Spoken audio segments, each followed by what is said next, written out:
Militants linked to Islamic State swept through a southern Philippine city, beheading a police chief, burning buildings, seizing a Roman Catholic priest and his worshippers and raising the black flag of ISIS, regional authorities have said.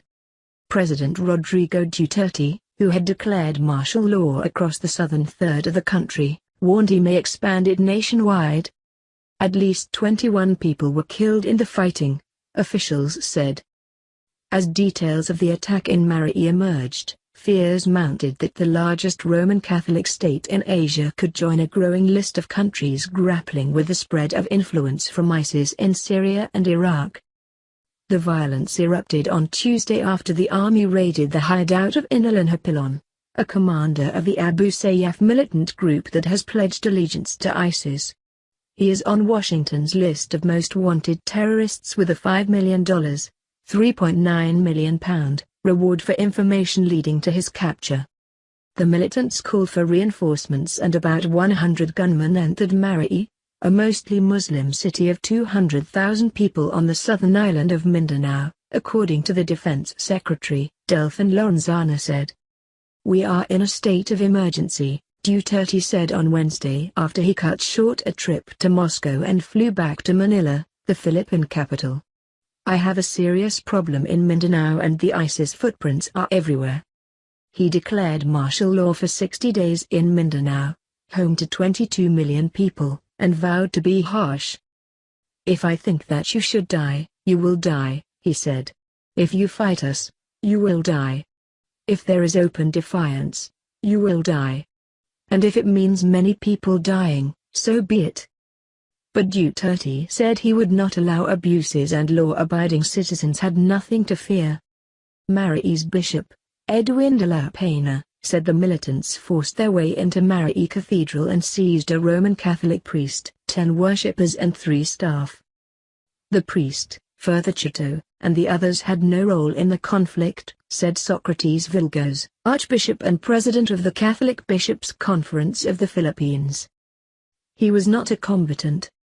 He was not bearing arms. He was a threat to none," Vilgas said of Chito.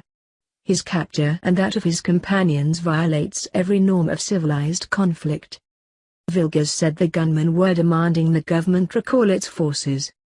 A military spokesman, Colonel Edgar Daravello, said 13 militants had been killed, and 5 soldiers had died and 31 others had been wounded.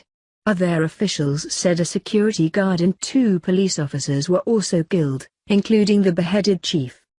Aravello said troops had cleared militants from a hospital, the City Hall and Mindanao State University. About 120 civilians were rescued from the hospital, the military said. "Thousands of people have fled the city," said Mary Jo Henry, an emergency response official. She quoted another official as saying Marawi was like a ghost town. Broadcaster ABS-CBN showed people crammed inside and on top of public vehicles leaving the area, and some walking with their belongings as they passed through a checkpoint manned by soldiers. Martial law allows Duterte to use the armed forces to carry out arrests, searches and detentions more rapidly. He has repeatedly threatened to place the South, the scene of decades-long Muslim separatist uprisings, under martial law. Rights groups fear martial law powers could further embolden Duterte, whom they have accused of allowing the extrajudicial killings of thousands of people in his crackdown on illegal drugs. Hapilon, an Arabic-speaking Islamic preacher known for his expertise in commando assaults, pledged allegiance to ISIS in 2014. He is an Abu Sayyaf commander and was wounded by a military airstrike in January. Troops sealed off important entry and exit points to prevent Hapilon from escaping, the military chief of staff said. "We will conduct house-to-house clearing and do everything to remove the threat there. We can do that easily," General Eduardo Ano said, adding that it was more difficult in an urban setting because of the need to avoid civilian casualties. He said the group erected ISIS flags at several locations. Duterte met Russia's President, Vladimir Putin, late on Tuesday and said he was counting on Russia to supply weapons for the Philippines to fight terrorism. "Our country needs modern weapons. We had orders in the United States, But now the situation there is not very smooth, and in order to fight the Islamic State, with their units and factions, we need modern weapons, he said, according to TASS, the Russian state news agency.